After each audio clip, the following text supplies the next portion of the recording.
माननीय नितीनजी हे आमचे नेते आणि मार्गदर्शक आहेत. त्याच्यामुळे आता ज्या काही महापौराच्या निवडणुका आहेत त्या संदर्भात त्यांच्याशी चर्चा झाली आहे आणि चर्चेनुरूप त्या संदर्भातली एक रूपरेषा ही ठरवण्यात आलेली आहे.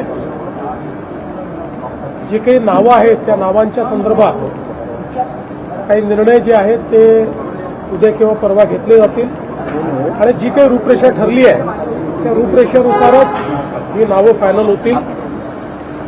आमचे जे काही महानगराचे अध्यक्ष आहेत, आमदार आहेत, हे मिळून त्या संदर्भात अंतिम निर्णय करतील. नागपूरचं काय सांगाल? इतर ठिकाणी ज्या पद्धतीनं समीकरण दिसत आहे त्या ठिकाणी काही चर्चा झाली का?